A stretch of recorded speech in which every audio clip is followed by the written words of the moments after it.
अस्सलामु अलैकुम वरहमतुल्लाह। मुझे उम्मीद है कि अल्लाह ताला के फ़ज़ल से आप सभी अच्छे से होंगे। तो अब हम अनदर लेक्चर स्टार्ट करने वाले हैं। इसमें हम डिस्कस करेंगे हमारे प्रॉफिट सल्लल्लाहु अलैहि वसल्लम की जो अर्ली लाइफ थी, उन्होंने किस तरह से दावा के अप्रोच लिया, किस तरह से दावा का रोल रहा है उनकी लाइफ में, किस तरह से उन्होंने लोगों को इनवाइट किया इस्लाम की तरफ, और इसके अलावा उन्होंने कौन से ऐसे मेजर इवेंट्स फेस किए ड्यूरिंग देयर अर्ली टाइम्स, यानी कि कौन सी ऐसी सिचुएशंस थी जो उनको फेस करनी पड़ी अपनी, जब उनके अर्ली पीरियड था, यानी कि अपनी ज़िंदगी के पहले ही पलों में, पहले ही ज़िंदगी के कुछ ही यानी कि ईयर्स में। तो फर्स्ट हमको पता ही है कि दावा क्या है। ये सिंपली एक इनविटेशन है, यानी कि लोगों को इस्लाम की तरफ दावत देना। ये एक ऐसा एक ऐसी वे है, या एक ऐसा हम बोलेंगे फैक्टर है, एक दावा एक ऐसा अप्रोच है जिसकी मदद से हम क्या करते हैं, यानी कि जो मुसलमान होते हैं वो बाकियों को इस्लाम की तरफ दावत देते हैं, उनको इनवाइट करते हैं इस्लाम की तरफ। और इससे क्या होता है कि जो इस्लामिक टीचिंग्स हो, इस्लामिक प्रिंसिपल्स हो, वो लोगों की बाकी लोगों के पास पहुंचते हैं। अगर हम इस्लाम के पहले ईयर्स की बात करें, यानी कि अर्ली टाइम्स ऑफ इस्लाम, जो दावा था इसने एक अहम रोल अदा किया इस्लाम को स्प्रेड करने में, यानी कि इस्लामिक मैसेज को स्प्रेड करने में, दीन को स्प्रेड करने में, इस्लाम को स्प्रेड करने में दावा का अहम रोल रहा उस टाइम पे, अर्ली पीरियड में। जैसे सोशल जस्टिस यानी कि सोशल जस्टिस था दावा में। लोग जो भी दावा को, यानी कि लोग जो बाकियों को इनवाइट करते थे दीन की तरफ, तो उसमें सोशल जस्टिस देखने को मिलता था। इसके अलावा अगर हम देखें उस टाइम पे, अर्ली टाइम पे क्या था, जो मक्का था, जो एक ट्रेडिंग हब था, जैसे मैंने पहले ही बोला, अरबियन कंट्री में, अरबियन पेनिनसुला में मक्का एक ट्रेडिंग हब था। और इसके अलावा यहीं पर प्रॉफिट सल्लल्लाहु अलैहि वसल्लम की जो बर्थ प्लेस थी, और यहीं पर इनकी ऊपर यानी कि वही नाजिल होना स्टार्ट हो गया। तो यहीं पर इनका प्रॉफिट पीरियड स्टार्ट हो गया। इसके अलावा, इसके साथ साथ, या इसके अलावा बोलिए आप, जो यहाँ पर इसी टाइम पे, अर्ली टाइम्स पर ही यहाँ पर कुरैशी ट्राइब भी था, यानी कि वो डोमिनेटिव ट्राइब था। वहाँ पर कुरैशी ट्राइब का रूल था, यानी कि वहाँ की इकोनॉमिक कंडीशन, सोशल कंडीशन या religious affairs under control of Qureshi tribe थे। कब? जब अर्ली पीरियड ऑफ इस्लाम या अर्ली पीरियड ऑफ प्रॉफिट सल्लल्लाहु अलैहि वसल्लम था। इसके अलावा जब प्रॉफिट सल्लल्लाहु अलैहि वसल्लम ने लोगों को दावत देना स्टार्ट किया, फर्स्ट उन्होंने अपने फैमिली फ्रेंड्स से स्टार्ट किया, उनको दीन के दावत दी, उनको दीन समझाया। उसके अलावा क्या हुआ कि उनकी जो मैसेज थी, यानी कि वननेस ऑफ गॉड पर, इससे क्या हुआ कि जो मक्का के लोग थे, आइडियल वर्शिप करते थे, उन्होंने उसको अबैंडन किया, यानी कि बंद किया। उन्होंने उस आइडियल वर्शिप को छोड़कर वननेस ऑफ गॉड, यानी कि अल्लाह ताला की इबादत करना स्टार्ट किया। उनका ये कंसेप्ट फिर डेवलप हो गया कि खाली एक खुदा खाली एक है, यानी कि अल्लाह ताला एक है, हमारा गॉड एक है। तो हम जो हमारे आइडियोलट्री है, हम इनकी इबादत नहीं करेंगे। ये सब किसकी वजह से हुआ? जो हमारे प्रॉफिट सल्लल्लाहु अलैहि वसल्लम थे, उनकी मैसेजेस की वजह से, उनका समझाने का तरीका, यानी कि जब उन्होंने दावा का अप्रोच करना स्टार्ट किया, जब लोगों को इनवाइट करना स्टार्ट किया टुवर्ड्स इस्लाम। इसके अलावा जब उनका जो पीरियड, या हम बोलेंगे जैसे ही उनकी जो मैसेजेस थी, उनका जो, यानी कि इस्लाम जो था, सिंपली जब ये ग्रू करना स्टार्ट हो गया, यानी कि थोड़ा सा ये स्टार्ट हो गया, इस्लाम वहाँ पर फैलने लगा, तो क्या हुआ कि जो वहाँ के कुरैशी ट्राइब्स के लीडर थे, उनको ऐसा लगा कि ये जो मैसेजेस हमारे प्रॉफिट सल्लल्लाहु अलैहि वसल्लम लोगों तक पहुंचा रहे हैं, इससे हमारे economic as well as religious, हमारे जो यहाँ पर रिलीजियस सिस्टम है, इकोनॉमिक सिस्टम है, वो यहाँ पर डिस्ट्रॉय हो सकता है, उस पर नेगेटिव इम्पैक्ट पड़ सकता है। इसीलिए क्या हुआ कि जो हमारे प्रॉफिट सल्लल्लाहु अलैहि वसल्लम थे, उनके और इन कुरैशी ट्राइब के लीडर्स के बीच में बहुत सारे कन्फ्लिक्ट्स हो गए, वार्स हो गए। और इसकी वजह से क्या हुआ कि बाद में हमारे जो प्रॉफिट सल्लल्लाहु अलैहि वसल्लम थे, बाद में उन्होंने विक्ट्री हासिल की, लेकिन इसके बिना पर, यानी कि इस मैसेज की बदौलत, इस मैसेज के बेसिस पर वहाँ पर बहुत ही ज़्यादा कन्फ्लिक्ट्स हुए इनके बीच में। इसके अलावा अगर हम देखें, जो हमारे प्रॉफिट सल्लल्लाहु अलैहि वसल्लम थे, ड्यू टू इट इज़, यानी कि जो इनको challenge, due to it is hardship challenges, जो उनको चैलेंज फेस करने पड़े, अपोजिशन फेस करने पड़े कुरैशी ट्राइब्स के वजह से।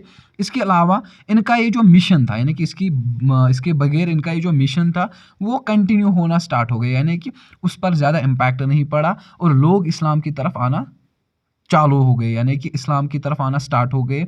इससे क्या हुआ कि जो Islamic principles of justice, compassion, equality, वो लोगों के पास पहुंच गया, लोगों के माइंडसेट चेंज होने लगे। और इससे क्या हुआ कि जो مکہ کی سوسائٹی میں ہیریارکل سوشل ریلیشنز یا ہیریارکل سوشل سیٹ اپ تھا وہ ختم ہو گیا، یعنی کہ وہاں پر جو فار ایگزامپل ہم ایسا کہہ سکتے ہیں وہاں پر قریشی ٹرائب تھا تو رولر انہی کے ٹرائب کا انہی کے فیملی کا بن سکتا تھا، تو وہ کنسیپٹ ختم ہو گیا اب وہاں پر۔ اس کے علاوہ کیا ہوا کہ جب جو ہمارے پروفٹ صلی اللہ علیہ وسلم جب انہوں نے یہاں پر انوائٹ کرنا سٹارٹ کیا مکہ میں لوگوں کو، تو ان میں 4 ایسی فگرز تھی، 4 ایسے لوگ تھے جو بعد میں جن کو ہم جانتے ہیں کہ راشدون کیلیفز بنے۔ کون تھے وہ؟ حضرت ابوبکر، حضرت عثمان ابن عفان اور عمر ابن الخطاب۔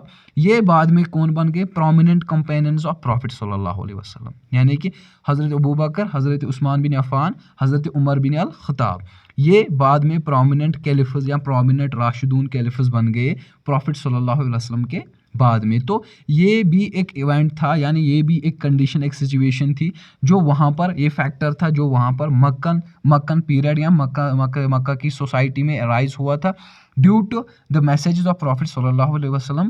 These 3 personalities later changed into the راشدون کیلیفز اور کمپینینز آف پروفٹ صلی اللہ علیہ وسلم۔ اس کے علاوہ اگر ہم دیکھیں جو ان کے بیچ میں کانفلکٹس تھے، کن کے بیچ میں؟ قریشی ٹرائب اور پروفٹ صلی اللہ علیہ وسلم کے بیچ میں۔ تو قریشی لوگوں نے، قریشی ٹرائب کے لیڈرز نے کیا کیا؟ انہوں نے اپنے جاسوس بھیجے، ان سے کہا کہ آپ جو ان کی میسیج تھی آپ ان کو کیا کرو، آپ لوگوں تک پہنچنے نہ دو۔ ان کے خلاف انہوں نے سازشیں سٹارٹ کی، جس سے کیا ہوا کہ وہ چاہتے تھے، یعنی کہ وہ جو لیڈر تھے قریشی ٹرائب کے، وہ چاہتے تھے کہ یہ جو پروفٹ صلی اللہ علیہ وسلم ہے ان کی باتیں لوگوں تک نہیں پہنچنی چاہیے، لوگ یہ سب ایکسیپٹ نہیں کرنے چاہیے۔ پھر کیونکہ اس کی وجہ سے کیا ہوتا پھر سبھی، جس طرح سے ہوا ابھی کہ سبھی نے ہمارے جو پروفٹ صلی اللہ علیہ وسلم ہے ان کی لیڈرشپ کو ایکسیپٹ کیا اور باقی سب چھوڑ دیا، تو اس سے کیا ہوتا کہ وہاں کی جو اکنامکل ریلیجیس کنڈیشنز تھی امنگ جو قریشی ٹرائب تھے وہ ڈسٹریکٹ ہو سکتی تھی، ڈسٹرب ہو سکتی تھی، اور بعد میں ایسا ہی ہوا۔ جو ہمارے پروفٹ صلی اللہ علیہ وسلم کے اس ٹائم کے فالوورز تھے انہوں نے ٹوٹلی قریشی ٹرائب کو ڈس ایگری کیا۔ اور اگر ہم دیکھیں 619 CE میں جو ہمارے پروفٹ صلی اللہ علیہ وسلم ہے ان کو جو ان کی جو فیملی کنڈیشنز تھی وہ تھوڑی سی نازک تھی، جیسے ہم دیکھتے ہیں کہ ان کی جو وائف تھی حضرت ختیجہ، ان کی ڈیتھ ہو گئی، اس کے بعد کیا ہو ان کے جو انکل تھے ابو طالب ان کی بھی ڈیتھ ہو گئی، تو اس وجہ سے ان کو تھوڑی سی ڈسٹربنس فیس کرنی پڑی۔ لیکن اس کے علاوہ بھی، اس کے ساتھ ساتھ انہوں نے کیا کیا کہ due to these circumstances, due to these hardships, انہوں نے اپنا وہ مشن برقرار رکھا اور اپنی جو وہ دعویٰ کا جو اپروچ تھا وہ اپنا کنٹینیو رکھا، لوگوں کو دین کی طرف انوائٹ کرنا سٹارٹ کیا۔ باقی یہی پر ختم نہیں کیا، بلکہ انہوں نے کہا، ان کا یہ ماننا تھا کہ میرا جو رول ہے وہ ایز این پروفٹ ہے اور میرا کام ہے کہ لوگوں کو دین اچھے سے کلیئرلی سمجھانا۔ تو ڈیسپائٹ دیز چیلنجز، یعنی کہ جو پروفٹ صلی اللہ علیہ وسلم تھے اس ٹائم پہ انہوں نے جو دعویٰ کا اپروچ لیا تھا وہ بہت ہی زیادہ انفلوئنشل ثابت ہوا اسلام کے لیے، اور بہت سارے لوگ اس ٹائم پر مکہ کی سوسائٹی میں بہت سارے لوگ اسلام کی طرف آئے، انہوں نے اسلام ایکسیپٹ کیا، اور جو اسلام کی میسیج تھی اس کو بہت ہی سارے لوگوں نے ایکسیپٹ کیا، اور بہت سارے لوگ مسلمان بنے، مسلمان کمیونٹی میں ان کی یعنی کہ مسلمان کمیونٹی میں وہ شامل ہو گئے، اور وہاں پر جو مارجنلائزیشن آف سوسائٹی تھی یا آئیڈیالٹری تھی وہ سب ختم ہو گئی، اور ہمارے جو پروفٹ صلی اللہ علیہ وسلم تھے انہوں نے وہاں پر بہت ہی زیادہ چینج لائی، یعنی کہ اس کا بہت ہی زیادہ اچھا امپیکٹ پڑا۔ اور اگر ہم دیکھتے ہیں کہ 620 CE میں یا کہیں پر 621 بھی دکھاتا ہے، آپ خود دیکھیے گا، کیونکہ یہ ایک ایسا ایونٹ ہے، ایک ایسا فیکٹر ہے جو آپ کو لازمی یاد رکھنا ہے کہ جب پروفٹ صلی اللہ علیہ وسلم یعنی کہ جب 620 یا 21 آپ دیکھیے، جب یہ سینچری تھی تو اس ٹائم پر کیا ہوا کہ پروفٹ صلی اللہ علیہ وسلم نے معراج کیا، یعنی کہ اللہ تعالیٰ نے ان کو اپنے پاس بلایا، انہوں نے ہیونز کو دیکھا، انہوں نے ایک جرنی سٹارٹ کی جسے ہم اسرا بولتے ہیں، یعنی کہ ایک جرنی تھی جو مڈ نائٹ میں سٹارٹ ہو گئی۔ اس کے علاوہ معراج یعنی کہ ہیونز کی انہوں نے ہیونز دیکھے، انہوں نے بہت سارے ہیونز دیکھے۔ یہ ایک ایسے ایونٹس تھے ان کی لائف میں، یعنی کہ بہت ہی زیادہ امپورٹنٹ ایونٹس تھے ان کی لائف میں، امپورٹنٹ فیکٹرز تھے ان کی لائف میں، جس سے کیا ہوا کہ ان کا جو ایمان تھا بعد میں وہ بہت ہی زیادہ اسٹرینگتھن ہوا، اور ان کا جو پروفٹ ہوڈ تھا وہ بہت ہی زیادہ انفلوئنشل ثابت ہوا باقی۔ اور اس کے علاوہ इनकी लाइफ में जब इन्होंने दावा लोगों को इस्लाम की तरफ ज़्यादा लाने की कोशिश की, तो इनका जो कन्वर्जन था, यानी कि सिंपली हम बोल सकते हैं कि जो बहुत सारे लीडर्स थे मक्का के, उन्होंने भी इस्लाम को एक्सेप्ट किया। और इसके अलावा जो इनकी प्रॉफिट सल्लल्लाहु अलैहि वसल्लम की ये जो एथिकल बिहेवियर था, यानी कि मॉरल वैल्यूज़ थे, उसकी वजह से भी बहुत सारे लोग अट्रैक्ट हुए उनकी तरफ, यानी कि उनका मानना था कि यही इस्लाम ही सबसे बेटर रिलीजन है। Due to the Islamic teachings, due to the Islamic principles, वो सब इसकी तरफ अट्रैक्ट हुए, वो सब इस्लाम की तरफ अट्रैक्ट हुए। और जिससे बाद में हम बोलते हैं कि जब ये इन्होंने हिजरत भी की, मक्का से मदीना भी चले गए, जिसे उस टाइम पे यथरिब बोलते थे, आज उसको मदीना लेटर नाम उसका दिया गया। तो वो भी एक इन्फ्लुएंशियल सिटी बन गई जहाँ पर इस्लामिक कम्युनिटी इस्टेब्लिश हो गई। इसके अलावा 622 में क्या हुआ कि जो फॉलोवर्स ऑफ प्रॉफिट सल्लल्लाहु अलैहि वसल्लम है, उन्होंने इनके साथ हिजरत की। जैसे मैंने पहले ही बोला कि मदीना की तरफ इन्होंने रुख किया और वहाँ पर प्रॉफिटिज़म की या प्रॉफिटिक मिशन की एक न्यू फेज़ स्टार्ट हो गई, यानी कि इनका दीन फैलाने का तरीका अब नए से स्टार्ट हो गया। यानी कि एक तो उन्होंने मक्का में दीन फैलाया, मक्का में इस्लामिक कम्युनिटी इस्टेब्लिश की, अब ये मदीना की तरफ चले गए।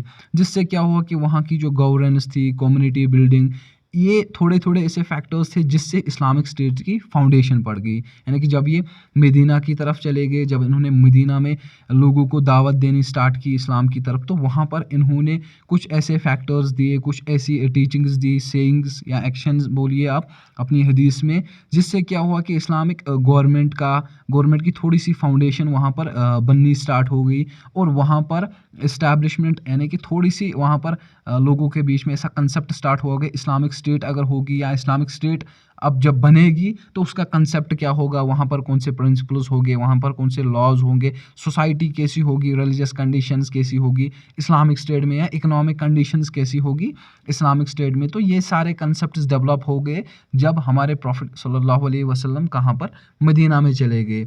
तो ये था कंक्लूजन किसके बारे में, यानी कि ये था इंट्रोडक्शन ओवरऑल जो हमारे प्रॉफिट सल्लल्लाहु अलैहि वसल्लम है उनकी ज़िंदगी में, उनके अर्ली पीरियड में दावा का रोल, यानी कि किस तरह से उन्होंने लोगों को दावत दी दीन की तरफ। और इसके अलावा मेजर इवेंट्स में हमने देखा कि उन्होंने क्या किया, मिराज किया, या इसके अलावा उन्होंने बहुत सारे लोगों को इस्लाम सिखाया, जैसे उनमें अबू बकर, हज़रत उस्मान बिन अफ़्फ़ान, ऐसे ऐसे बहुत सारे फिगर्स थे जो बाद में पॉयस कैलिफेट्स बन गए। या इसके अलावा एक और इवेंट था, यानी कि जो उनकी फैमिली कंडीशंस, जहाँ पर उनकी वाइफ की डेथ हो गई, फिर उनके अंकल की डेथ हो गई। तो ये थोड़े थोड़े ऐसे फैक्टर्स थे, ऐसे इवेंट्स थे जो उनकी अर्ली लाइफ में हुए। तो मुझे उम्मीद है कि आप सबको अच्छे से समझ में आया होगा। बाकी अगर आपको कोई कन्फ्यूजन, कोई डाउट है, आप हमें बोलिए। इंशाल्लाह मिलते हैं नेक्स्ट लेक्चर में नेक्स्ट टॉपिक के साथ। तब तक के लिए खुदा हाफिज़, टेक केयर।